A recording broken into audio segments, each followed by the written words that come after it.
Hi, everyone. Welcome to the 2022 Oxford Africa Conference. We are thrilled to have you here.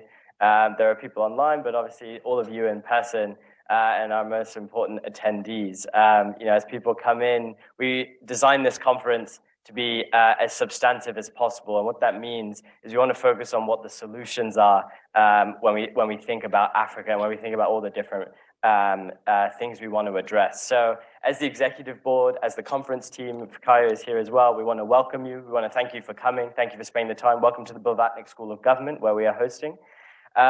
We also want to say a big thank you to our sponsors, the Africa Oxford Initiative, which is a big research institution here that funds a lot of initiatives related to student work, professor work, and research across the continent. And so what we thought about when we decided to make this conference was, how do we make sure it's, one, as substantive as possible, and two, it's as solution-focused as possible, and it's heard from people who are actually doing the real work. That was our key. And so we wanted to focus on scaling startup ecosystems in Africa. As everyone who probably here knows, it's a very exciting time, and it's come with a few challenges. And as we think about scale, in terms of funding, in terms of human capital, in terms of policy, how do we ensure that the startups that are changing and disrupting how things work in whether it's Nigeria, Kenya, South Africa, right, Malawi, wherever it is, how do we ensure that it scales 100x, 1000x? And we're just in the early stages of that. And so we have, over the course of this day, we'll hear from Basil Moftah, who's probably one of the who I will say is one of the leading VCs in thinking about investing in emerging markets. We'll then move to an investor panel, because while we had founders yesterday, today we have the funders as well. So knowing how they think, how we scale those investing solutions over the next decade will be really important. From there, and what makes it key about this conference, is we're going to do workshops. So every conference you show up, you say, hi, everyone, you sit back in the audience, and then you kind of leave. What we want you to do today is to listen to not only do you listen to the keynotes and the panels, but then you take it to the seminar rooms that we'll have set up, and you'll discuss the case studies we've set up with you. And the whole idea here is to build discussions, thoughts, questions, challenges, answers, to really think about this issue deeply of how do you scale these ecosystems. And the whole reason that you're going to do this is because we're going to publish a white paper at the end of this conference, which will have all the thoughts that you've generated over today. So this is meant to be meaningful, substantive, and just trying to show a new way of how we could approach an Africa-focused conference. And so without further ado, I will hand it over to Fikayo, and then we will move on to the keynote with Basil. Thank you. Thank you. So hi, everyone. My name is Fikayo. I'm program director for this year's Oxford Africa Conference. I'm excited to be here. I feel like the planning team put in a lot of work to get here, so I'm really excited that we're finally getting to do this. I'm currently I'm studying for a master's in contemporary China. Fingers crossed, if I can get someone to give me money, I will go on to my PhD in politics next year. That's a very tiny bit about me. You'll see more of me, we'll be around, myself, Tolu, the rest of the planning team, Sean, Ebenezer. So if you guys need any help, please feel free to speak to us. But we've spent quite a bit of time trying to settle in. So I will actually just jump in and introduce Basil so we could kick off this event. So just looking through Basil's bio, one of the interesting things that I saw is, he's the general partner of a fund. And for him, it's very exciting to meet entrepreneurs and listen to new business ideas and pitches. And for him, investing in the people behind the fund is just as important for fueling the growth and success. And I think that's that's the entire sort of idea behind this conference. So we're very excited to have him. Basil is a general partner at Global Ventures, a Dubai-based growth stage venture capital firm. Previously, he was president of the Intellectual Property Science Division at Thomson Reuters. It's amazing. Basil repositioned as a platform business by integrating its content and technology into a single microservices architecture. He then prepared the business for sale to 1xPE in Canada. He was also a sponsor for a cross-industry initiative on financial transparency with the Middle East Investor Relations Society. He was also the executive sponsor in 2014 and 2015 at Thomson Reuters for diversity in the workplace programs. He holds a bachelor's degree in mechanical engineering from the American University in Cairo, as well as an MBA from Harvard Business School. Basil, it's an honor to have you. If we could have you up here.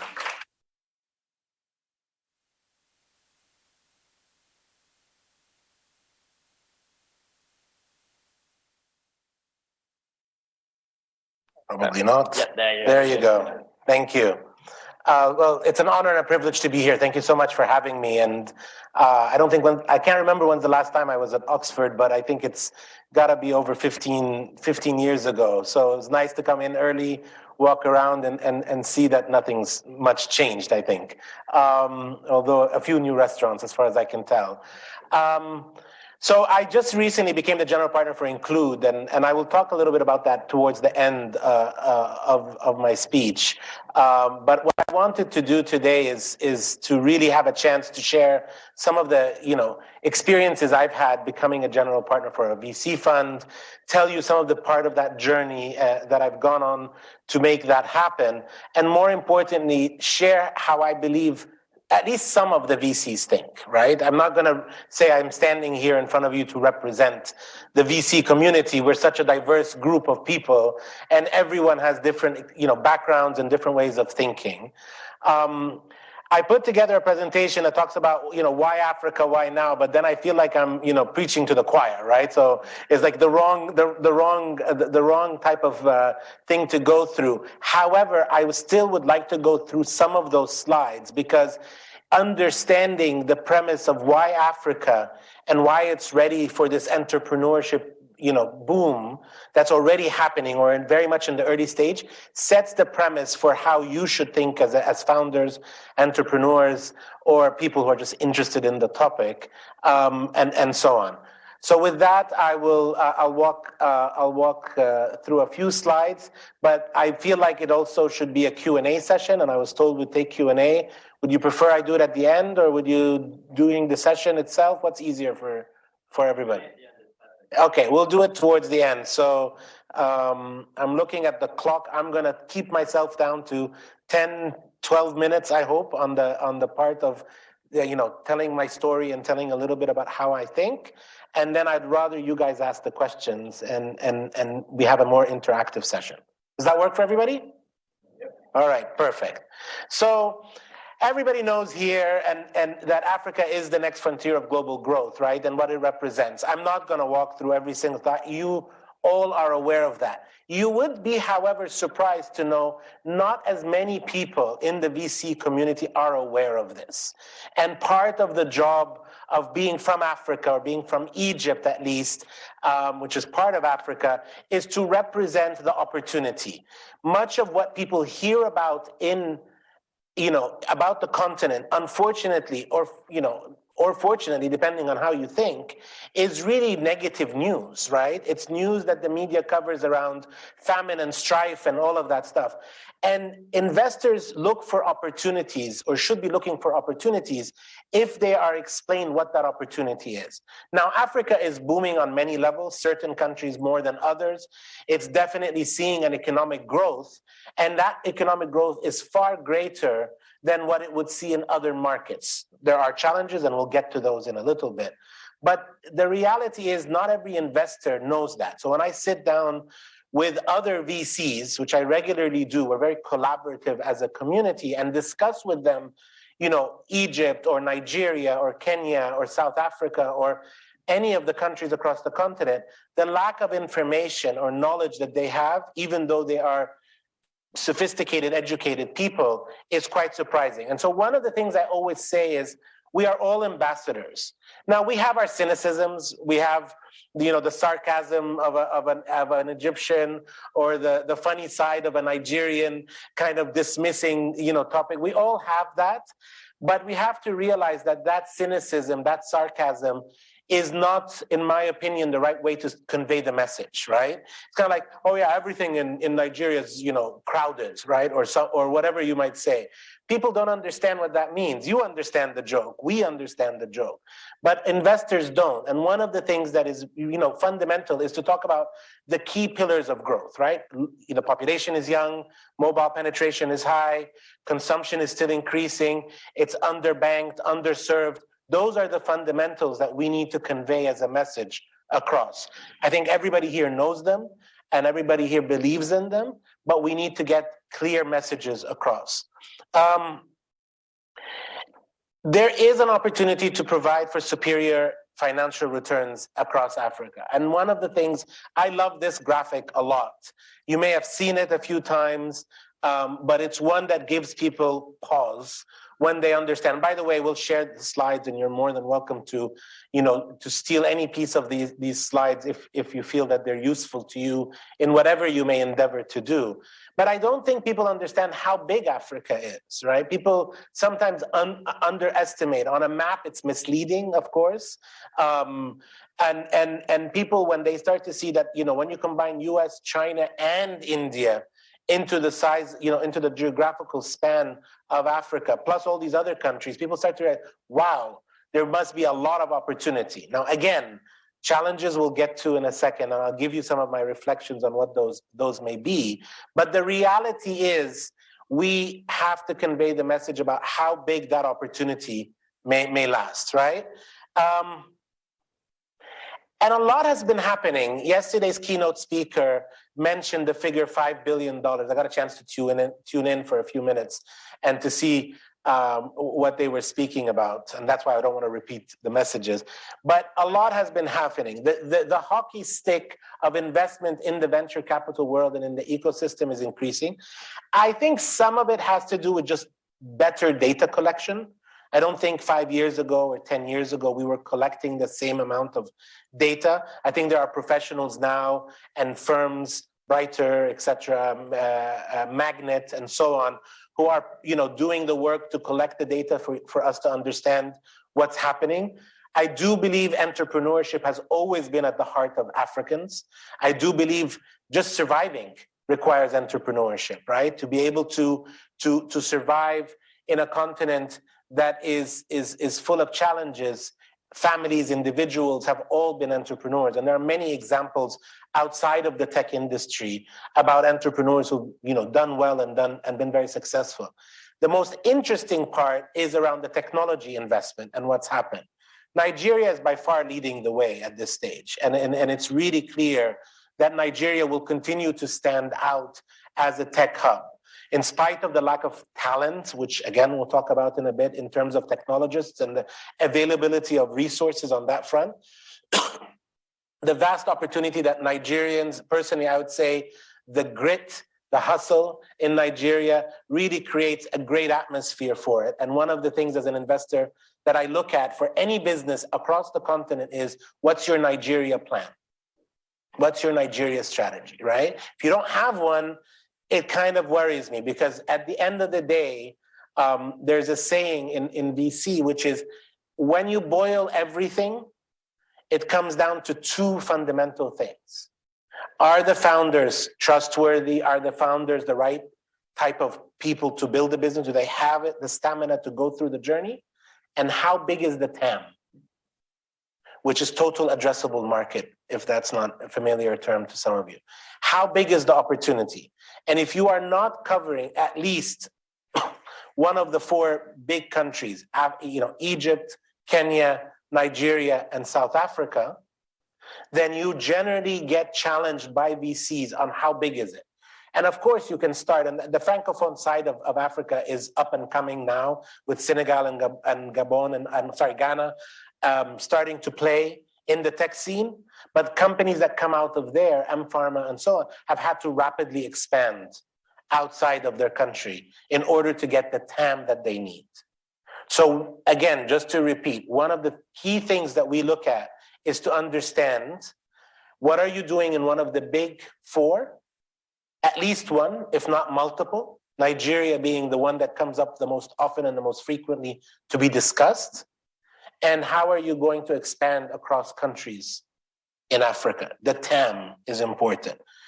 At the end of the day, I would rather, as an investor, that I invest in a company that only makes makes a modest growth, but in a large market, than to have a company own a big, huge market share, but in a very tiny market. Does that make sense?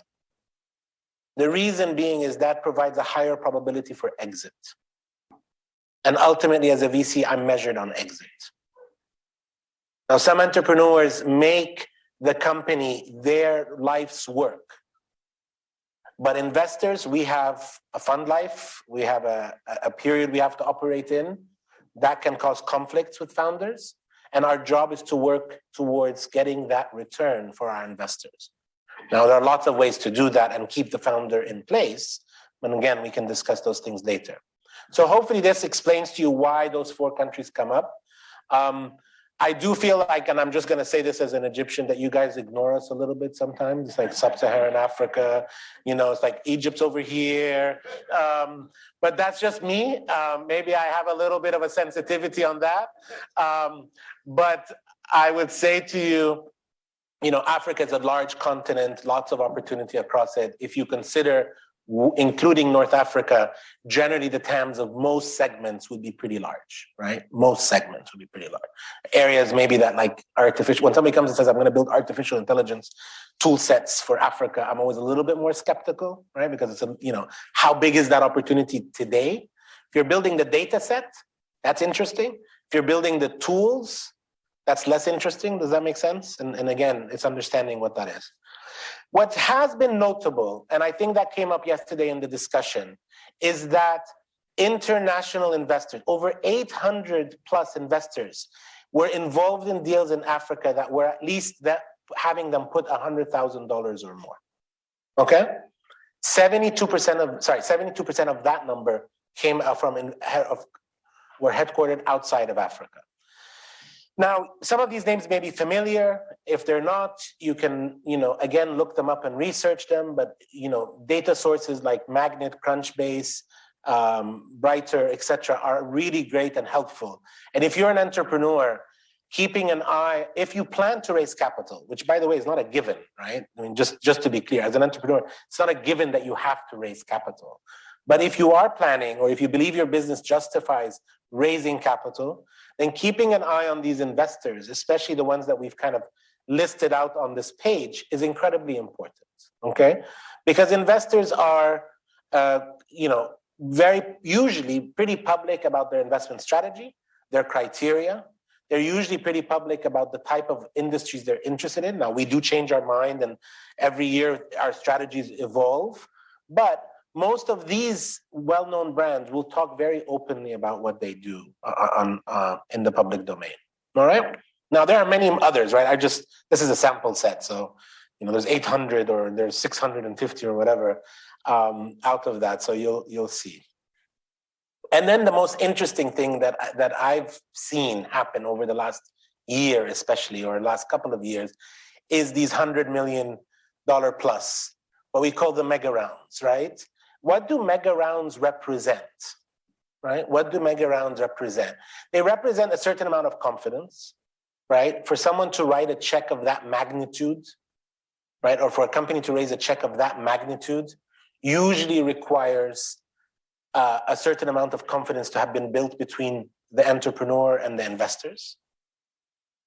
It also usually represents the fact that the TAM is large. So back again to founders and how big is the opportunity. Does anybody notice a pattern on this page? Well, definitely Nigeria, I agree. I was hoping you pick up the other pattern. Fintech, right? I have to say, I have to give it to Zipline for being able to make it through that list, right?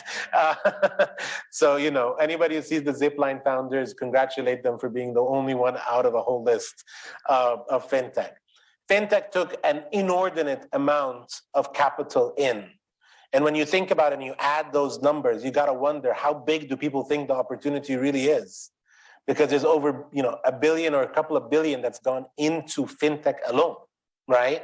So Payments is fundamental, or the infrastructure around banking is fundamental. It's one of the biggest challenges. You could not, and we will not be able to, as entrepreneurs and investors, to build a digitally led Africa without the infrastructure of fintech, right? Payments and people being in the banking system.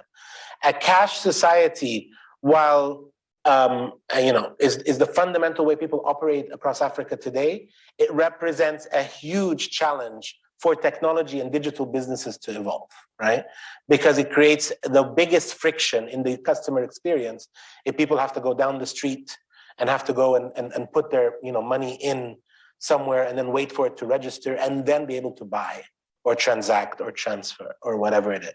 So getting people into the system is incredibly important, and Africa is in some ways considered the most innovative. Everybody knows M-Pesa, everybody knows the OPay story and the PayStack story. We all know those stories.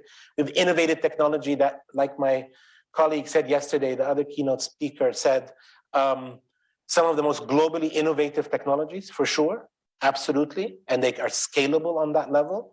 But the reality is getting the banking system in. And it's one of the reasons why I decided to dedicate myself to the Nclude fund, and again, I'll talk about it later, which is really a fintech-focused fund and fintech-enabled focused. If you're gonna do a business in fintech, think twice. That's what this slide is really telling you. That's what you're up against, right? So many times we started, I'll tell you this, most of you probably went through this, or at least my generation went through this. God, I sound old.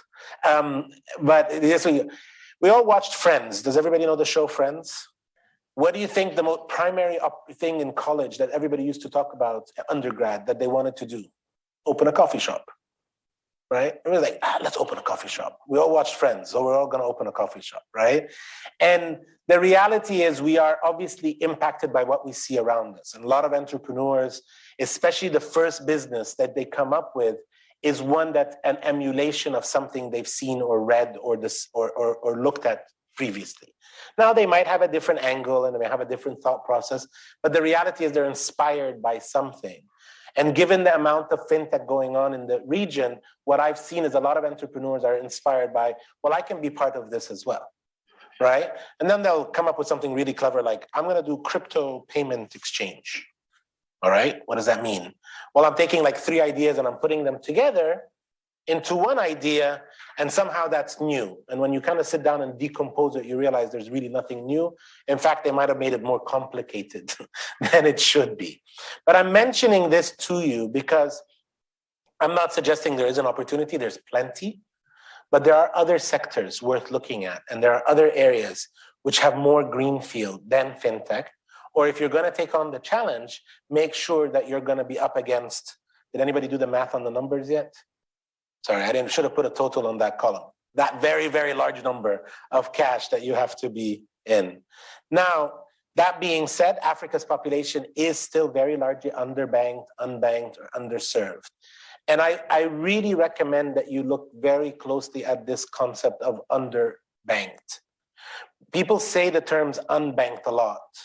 And a few people say underbanked, but they really miss out on the idea of what's the difference. It turns out that the challenge, as far as I've discovered, and maybe this is something for you to think about if you are interested in the space of fintech and credit and all of that stuff, is that, yeah, sadly, there are a lot of people who don't have bank accounts, and sadly, they may never have a bank account or have a wallet or have a digital presence, right? And if you're an entrepreneur and a capitalist, let's say, as opposed to maybe more of a socialist in the way you think, sometimes you need to look at and say, where's the bigger opportunity? And the bigger opportunity, it turns out, are those who are already in the banking system at some level. They have a wallet, they have a mobile app, they have something in this, or a bank account, etc. But they're not being served by the existing institutions properly. They're not being offered credit. They're not being offered discounts and savings and other things as such, right? As opposed to thinking about just the bottom of the pyramid, where the challenge there is just simply affording the daily life, right? And being able to make that happen for them. That's a different type of investing. And in the world that I live in, a lot of people call that impact investing, and there's a whole other bunch of terms that get floated around that confuse, in my mind, the reality between, you can basically do good while making money. And it gets that very confused. And I'm happy to discuss it and debate it more if people are on the topic. I don't want to lecture on it now, but I will say to you, you need to go to where, again, the TAM is large, where the opportunity is large, as opposed to just simply thinking you're solving a problem that has no scale. Because if you can't scale it, that's a different problem. Now, if you can, and find a way to get the bottom of the pyramid and find the model that scales, then you've done two things amazing together, right? At the same time. The notable thing is how the regulator has changed in the major countries across Africa over time. I can only speak about Egypt, but I believe there's a lot of similarities and parallel in the other three big countries, which is they went from being scared of technology and being very resistant to much more embracing or let's say being open-minded and listening to what can be done. Now, it doesn't mean a regulator will ever be at the forefront of technology, especially in emerging markets, or anywhere in the world for that matter. There was this comment yesterday by one of the SEC governors about how the SEC of the US has actually, and the Fed has actually fell behind in regulating the crypto market. I don't know if you saw that overnight. It was in the news this morning. I thought it was an interesting comment because here is one of the most advanced and most developed, regulator admitting that they really couldn't get their hand around this market, and that people will have, unfortunately, over the last few weeks, been hurt. Now, I'm not worried about Goldman Sachs losing money. Who cares, right? They've got enough balance sheet to make that up. But I'm worried about the individuals who then can't afford, staying in their house or paying for their car or mortgage. Those are the people you have to worry about. That's what a regulator worries about. And in Africa, the same thing. The regulator worries about those. They'll never be as forefront as you guys all were with your knowledge and technology and your education and so on. But the reality is, regulators have made a lot of strides. What I've come to realize is that the best you can do is engage. And I have a couple of children. So one of the things you learn when you have children, you learn it the hard way, by the way, nobody learns it the easy way, is that if you discuss things with them on a regular basis, you can generally get them to where to do what you want them to do, right? Like, study more and play less. One of my kids loves gaming online and so on. My bottom line is you have to talk with them about it. If you try to force them or ignore them or push them, it doesn't work. People's natural habit is to then resist. So if you are doing something in a regulated, whether it's in the fintech or health tech or any industry for that matter, I would always recommend engaging the regulator, even if the first few discussions aren't the way you want them to go. But by simply talking about it and sharing information and sharing data and sharing examples, you will be surprised how over time that message gets through, especially if you do it with a collection of your colleagues, and it's like an industry discussion, if you want. Yesterday, and I'm going to share two examples, and I'll wrap up here. I think I've overdone my time. I promised you 12 minutes, and that was clearly a miss on my part. But I'll just share two examples. And I think, this wasn't planned. We definitely didn't put this together, but I put two examples from our portfolio of companies who have done well recently, and it turns out that both of them were guest speakers at yesterday's panels. So it tells you something about the stories that people like to tell. And I'll start off by just simply saying, before I tell this story, storytelling is a very important part of VC, both for the investor and for the founders. Yes, we all want to hear about the technical details eventually of what you do and how you do it and how you make money and how you grow your business. But your story as an individual is important. The passion you have. Only entrepreneurs who internalize the journey will be successful. And we are very tuned to listening to that. Someone who comes to us and just talks about something that they think is an opportunity, we will very quickly tune you out or ignore you. Right? But those who talk with passion and an internalization of why they're solving this problem and what they're doing, And I don't know if Islam, I didn't manage to dial into that panel, but Paymob was born with these three entrepreneurs who were at college together, who wanted to start an online shopping platform, e-commerce platform. And they went ahead and built what they needed to build, and then they realized no one's buying anything. And when they were trying to figure out why people aren't buying, it turns out, well, nobody has credit cards and nobody can pay online, right? They're like paying online is a problem. So they started going to the bank and creating links and all of that stuff. And the banks literally threw them out the door. They're like, we're not going to give you an online payment link. Who are you? So they decided to build their own. And that's how Paymob was born. I'll give you an example of grit. And Islam will never tell this story, and he hates to be put in the limelight on this, but I will tell you a story about Islam. And I hope he's online. I doubt it. It's too early on a Saturday morning for him to be up. But I'll tell you the story that I think is really important about him. In the last semester of college, when they were building it, they got an opportunity with a company called RMX, which is a big logistics company, to get into a partnership to do last mile delivery. And RMX said to them, yeah, everything's great. We agree with you, the contract, but please come to Jordan to sign the contract with us, like together. And he's in the last semester, and as a male Egyptian, you're not allowed to travel in your last semester of college because you have to report to duty right after college for a year for military service. It's not allowed, right? You don't get a permit to travel. It's an old-fashioned thing from the 60s, and it still exists until today, unfortunately. So he failed the class. He went to the teacher and said to her, I know I have an A or a B in this class. Can you put F in the system? She's like, why would I fail you? He's like, because I need to sign this contract and I need to travel to Jordan. And so the only way he could do that was to get an F in his grades, add a semester to his university life, and that gave him the permit to travel. All right? That's grit, right? That's determination on making something happen. Now, I'm not suggesting you do that while you're at Oxford, please don't. But I'm just telling you, that's the internalization of wanting to make it happen, right? There are many stories of these guys sitting literally for 6 and 7 hours in the waiting room of some person in the bank to get a signature on a document. They'll literally sit. The guy, they'll say, no, he's not here. Can you come back later? No, I'll wait. 6, 7 hours, and then they get the signature that they need. That's grit. Again, unfortunately, that's the reality of life. Not everything is as beautiful as we are in this space and as seamless as they are when you're traveling, and using your mobile apps today. Things require tenacity. Internalizing it is important. Paymob is a leading digital payment space.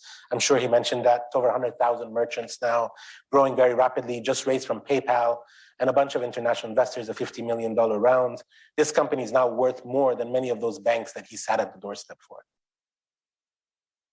Right? 7 years later, he can go back to them. Now they're calling him, saying, how can we plug into your network of SMEs? So I love that story. The other one is Helium Health. Again, looking around the room and guessing at some of the nationalities around here, I think we're overweighted on Nigeria is my guess. So I feel like talking about Helium Health and talking about Goke, and Goke would have met everybody in the world by this point, knowing him. He's a very, very networked, renowned entrepreneur who's also an investor, has his own fund at the same time. I mean, he does so many different things. But him, Tito, and Dimiji started Helium Health. What I like about this one especially, and we invested in them right before COVID, not knowing that COVID would happen, but it was just happened to be an opportunity that we saw, is that they started off trying to say, let's digitize the healthcare system in Nigeria and in the rest of Africa. And that the current applications available from the West don't work in low bandwidth, no bandwidth, outages markets, right? So, a lot of hospitals, you go in and they're putting in your system on file, built by an American company or Western company. You know what the assumption they make, a really, really, really silly assumption, is that Wi-Fi is continuously available. Now, if you've ever been to an Egyptian or a Nigerian or a Kenyan hospital, if Wi-Fi is available, that's fantastic. And then if Wi-Fi is available on a continuous stream, that's an even all other. So their system just solved for that. I mean, it solved for many other things, but it just solved for that. It solved for the element of what happens when I'm typing in the information and the Wi-Fi connection gets lost. So it has to locally store it, wait for the next time it has a connection, and then it uploads the information and then obviously does reconciliation if there's mismatch in data. Such a simple problem, but they listened to it, they understood it, and they built for it, and they were doing fantastically well. And then COVID hit, and hospitals, governments, and everybody was distracted with something completely different, unexpected, as we all know. I don't need to tell you the history of COVID, especially on the continent, right? Lots of delays to react, lots of delays to getting everything put together. So they did what I thought was one of the most outstanding things, and I hope they had a chance to discuss it yesterday, which is they pivoted to a solution for government. So the COVID, certification, the vaccine certification program, the tracking of all of that was built by Helium Health for the, not all of Nigeria, but for the Lagos and for some of the other provinces and areas of Nigeria. On a provincial level, they got into many places. Now, obviously, you do the right thing at the right time, and they could afford it, and that was the right thing to do at the right time. And clearly, it was a challenge because the business was stalled. And Goke said, what's the best use of my resources right now is to help solve this problem. But what it also did is obviously opened many, many, many doors that they're now capitalizing on. Because of those discussions and because of the applications they built for the government, they now all of a sudden had an opportunity to go back and speak to many other institutions. This is what they're doing and building on. So it's two lessons. When you need to pivot as an entrepreneur, you don't hesitate. You don't regret or have reluctance. Oh, I built a system that works like this, but now I need to do this. If you need to do this, you need to do this. That's just the reality. Sometimes that's imposed for you by the outside market, by the outside forces like a COVID pandemic. And sometimes that's imposed by the simple realities of, or like a market crisis that we're going through right now. Many companies we've invested in are pivoting their story to see how they can do it more efficiently, more capital efficient. And the other thing is, in those times, you create relationships in the market that are forever lasting. So Helium Health is fundamentally going to be part of the healthcare system, at least in Nigeria and beyond, right? The other side story of it is they've grown a lot through, they've grown a lot through acquisitions and making acquisitions. So one of the ways they got into the Middle East was making an acquisition for a company based out of the UAE and Qatar. Let me stop here. I've taken up a lot of your time. But just to wrap up and say, here are some of my reflections. I've already covered all of them throughout the presentation, but you'll have them there. I just want to wrap up and say, I'm really proud to be part of what's going on in Africa right now. 5 billion is nothing. It's nothing, right? There's so much upside. Now, I hope I can convince some of you to come to the dark side and join the VC world. But if you prefer to be an entrepreneur, then kudos to you, right? Because that is the tougher path to build and solve problems and issues in Africa. The one that I've dedicated myself to focusing, at least for the next few years, is Fintech in Egypt and Fintech enabled.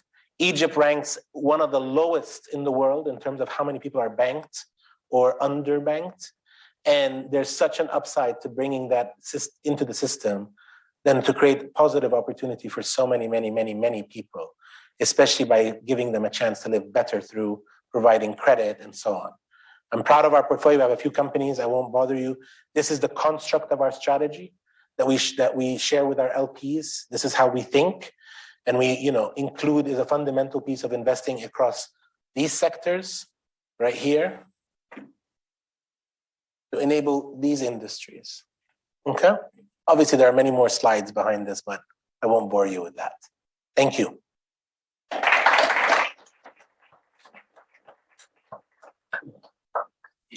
Did I overdo it? No. Okay, all right. I'm sorry. So I guess what we'll just do is, if anyone from the audience, we have about 15, 20 minutes to take audience questions. If anyone has questions, if you raise your, okay, just start here and then we'll move. Hello, I'm Abdul. I'm from Nigeria, and I wanted to ask the question about the anticipatory recession. How do you think this recession is going to affect this companies that have raised money over 100 million, who are reaching their maturity or approaching IPO, and how do you think is going to affect the money that is going into African space within the next couple of years? Yeah, great question, right? $1 million question. And if you know the answer, let me know, because then I can say maybe I can make a lot of money in it. The bottom line is the uncertainty creates opportunity. Uncertainty creates risk. So it depends on which side you want to answer this question. If uncertainty creates risk, the risk are those for the companies that are still behaving and acting as though nothing's happened.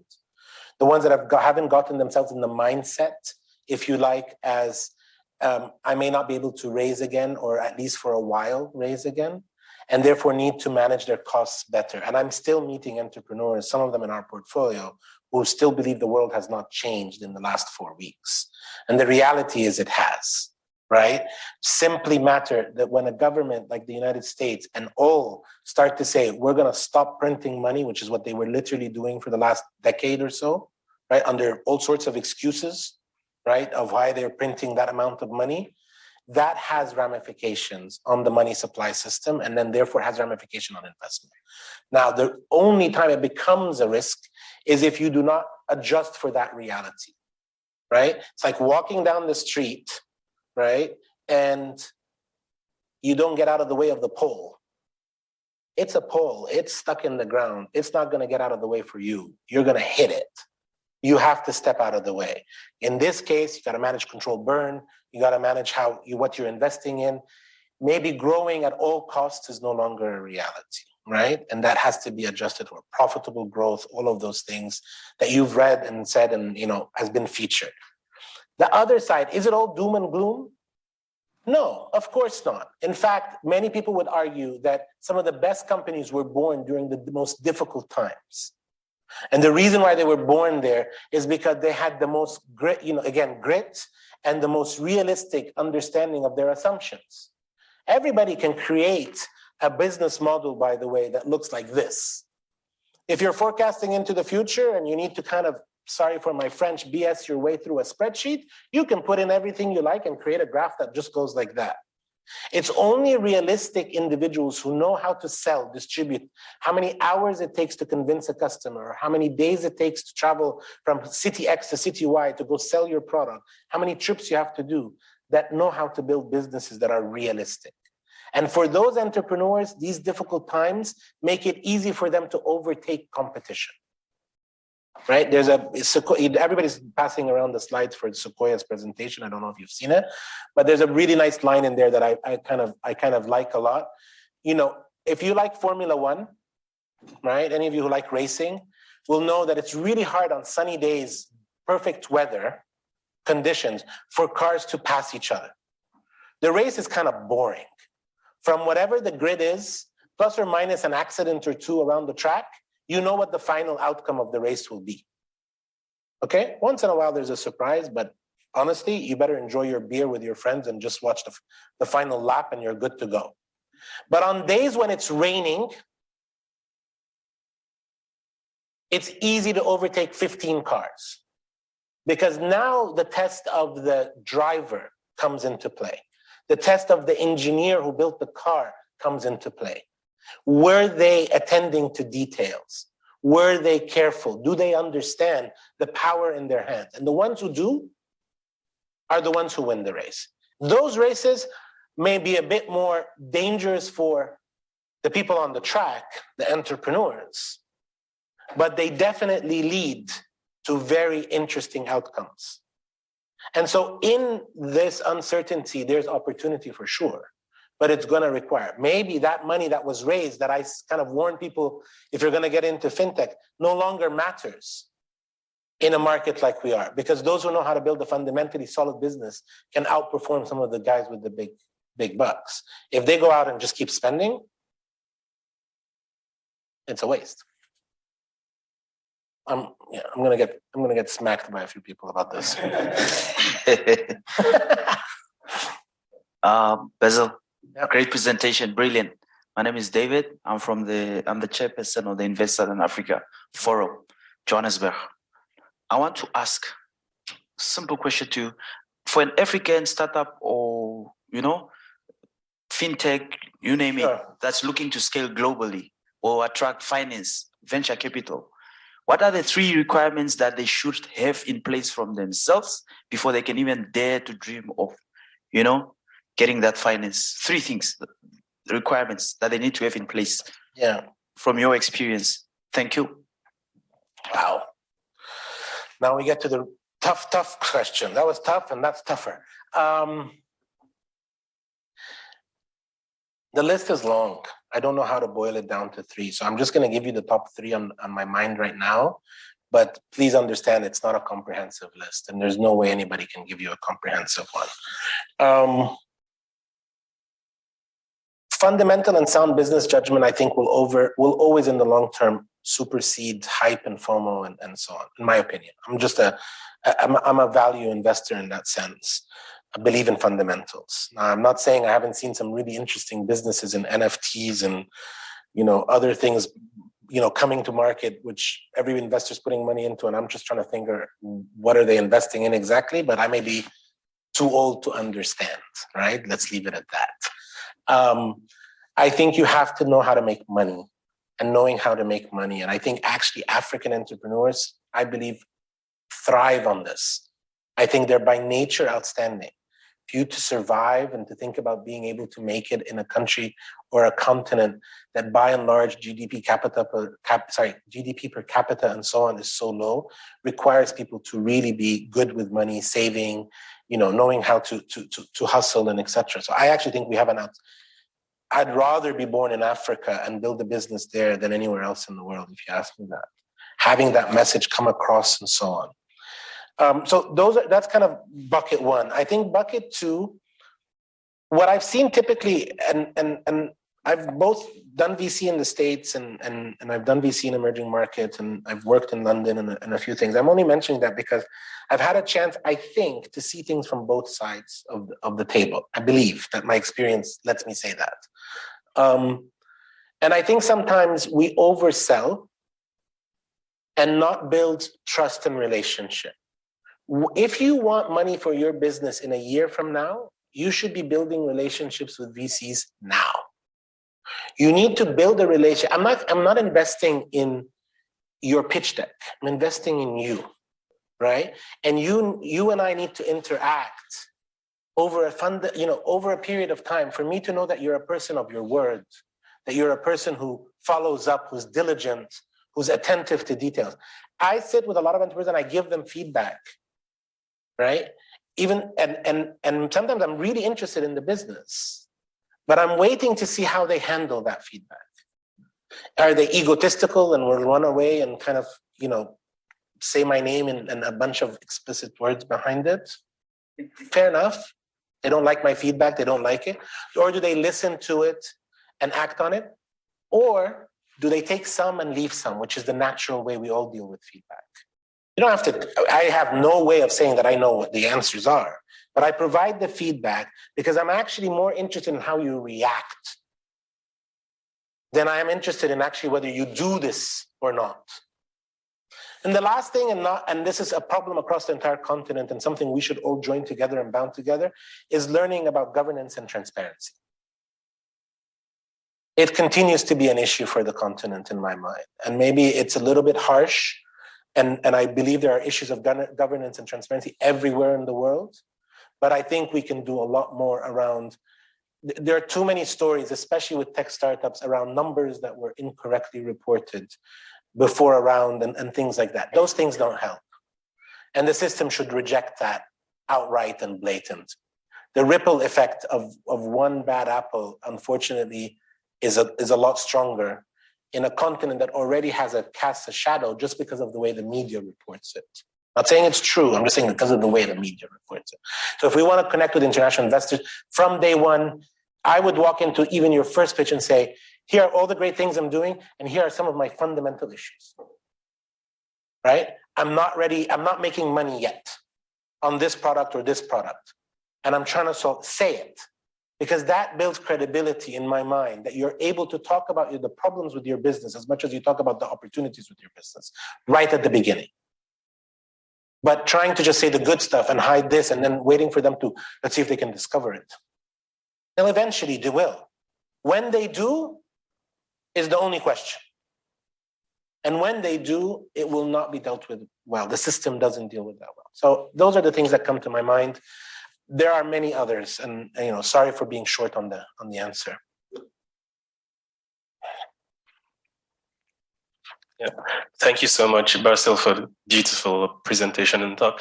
I guess I just want to bring us down to something very basic. So you said something about people wanting to join VCs. So just practically, for people here who probably are interested, what will it take for them to do that? So that's one. The second thing is, do you see a challenge with the lopsidedness of investments in Africa at the moment? So there's a lot of push towards like fintech and some of the things that are socially kind of acceptable. Do you think we are neglecting the real sector, like manufacturing, construction, and all of that? Because in my mind, I think that e-commerce and fintech should be able to drive the real sector. But then what we're doing in Africa at the moment is we're driving fintech as opposed to the real sector. So what do you think is the impact of that on the economy generally? And are you doing anything that Nclude to change that? Great question. VCs and apprenticeship, like many apprenticeship jobs, you have to practice it and learn it, and you need to do so with various people. Internships are by far the greatest and easiest way to get into it. There is another path where you are an entrepreneur or an operator of a business, and then later on in your career, you get into VC. But assuming you're coming from a relatively short experience, then you need to be trained like an apprentice is trained. And that training comes with working with different people and different mindsets, right? If you work with just one, you'll get tagged as being just that person. Like that person, and you will become just like that person. If you work with multiple people, you'll form your own opinion and your own self. There are lots of internships. Again, everyone's situation is different, but VCs are not notorious for being able to pay for interns. We don't pay much or anything for that matter, because there's a lot of demand, first of all, and two, because actually, while people think we got a lot of money, we don't. We only get a small percentage to manage these fees. Yes, when we have successes, there's carry, but God knows when that happens and if it happens. Most of the time, we're just like other companies. We have a very tight budget and we have to manage it. And, we take free resources. I would literally show up at the door of your favorite VC and say, I'm not leaving until I work for you, at least for a few months, and then, try other people and so on. In terms of the lopsidedness, do you watch like National Geographic or Animal Kingdom or any of those shows by any chance? Yeah. They're actually pretty fun to watch, and then think about your own industry, like VC, when you're watching them. I'll give the example of ants, and just because, that's the one that came up to my mind when you were asking the question. You ever watched ants trying to surmount something? Right? They start to swarm together and kind of climb on top of each other until they get over it. And then once they're over it, they're cool. And, then everybody goes off and does whatever they want. And then again, the next challenge or the next thing they need to feast on or whatever. VCs are a bit like that. Sorry for the graphic example. When we see an opportunity like fintech, which we all recognize is a fundamental infrastructure, we're swarming against it and putting a lot of money. This money at a total amount spent will be inefficient. But for the lucky few who make the right investments behind the right entrepreneurs, it will be super high return. Does that make sense? That's the model of the VC, and we accept it. We understand that in a portfolio of 10, 2 or 3 will be successful, the rest will wipe out. We get that. But we overload the industry or the segment that we're interested in with capital, A, because that's how the model is incentivized. That's really the fundamentals of it. But 2, it's like ants, we're surmounting the problem. Does that make sense? So I go and I invest in the next fintech, knowing that there's already another 10 of them. But you know what? I like this founder. I think they've got credibility. I think they have something. And they've been able to show me that they can do what that person does better. And I still believe the TAM is large. So I'm going to give it money. Now, one of the two will be successful. Unfortunate for one of them, they may have to find another job later or start another business. There's nothing wrong with that, by the way. I love entrepreneurs who've been through at least 1 or 2 failures before they come, because they learn so many lessons, and that's usually where the discussion lies. What have you learned? But let's leave that for a different question. My point to you is we're swarming on fintech, because if we solve fintech in the continent, the enablement for e-commerce, the enablement for logistics, the enablement for asset management, well, everything else becomes important. Is this too much capital? Probably. But we hope it's enough. There are people who would say it isn't and would argue more is required. But we're trying to solve a problem. That's what we think we're doing. Sorry, guys, I'm getting notice that okay. There's a few questions. I'm going to be around for most of the day. Yeah, he's still around, just because we're getting notice. But I have a feeling this question is the one I'm looking for. A simple one. Two simple questions. One, African financial services and government have been unhappy about international credit rating agency, Moody's, and all those. Now, African Union is creating its own credit agencies. How is it likely to attract and drive investment into the continent? The second one, Afrexim Bank and the AFCT have recently launched new payment gateway to replace SWIFT and in the region to support regional trade using local currency. How is it likely to support and disrupt the financial services? Okay, those are great questions, and I'll answer them with the simple thing. I'm not sure I know the answer to the second question, meaning I believe some of the initiatives happening on both local and regional level in Africa are reactions to things like MasterCard in Russia. I think there's some politics associated as much as there's commercial sense to it, meaning if we don't have our own infrastructure in the continent or on a local level, then you are at the whim of global players and the regulations under which they fall, right? So I guess the answer is I hope that those things are being built with a commercially minded sense rather than a political will only. That would be my first statement on the second question. On the first one, in terms of credit rating and so on, I remember my credit course in business school. It's part of a course, part of the finance course. And like every student at that age and at that time, I learned the basic models built on years and histories of experience, of how you do credit, how you define credit, right? You take the balance sheet, you take the financial income, you associate a certain risk to each of the revenue cash flow. You know the story. I assume some of you are in B school and know that. What I will say is this, and it's a very simple thing, and it's not an answer to your question, but just a thought on my side. It's crap for emerging markets. It's really crap, right? It's based on a certain size of market and fundamentals based in those markets that not necessarily hold true in a place like Egypt, okay? So I don't know what the sovereign rating of countries across Africa should be, or I'm not going to comment on them. That's not my domain of expertise. But I will say this, I'm glad that there are startups today like Max in Nigeria or like Khazna in Egypt and so on, that are lending individuals based on how hard they work, how hard they drive their cars and how hard they drive, their Ubers or their three-wheelers, and being able to give them money and an ability to live better that isn't based on how much money you have in the bank. Because if that's the measure of someone's credit rating, I think we all know that's really out of fashion and very open to disruption. So I haven't answered your question. I've answered a different question. I apologize for that. But I did want to say that I fundamentally believe that technology does, as I wrap up here and say, the ability to bring many, many millions of lives into a much better place, because we can look at the problems in a better way. Thank you.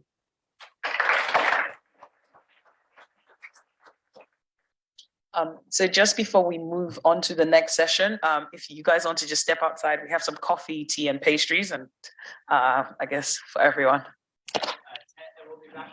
Yeah. We'll be back here in about 10 minutes. So if you could just step up.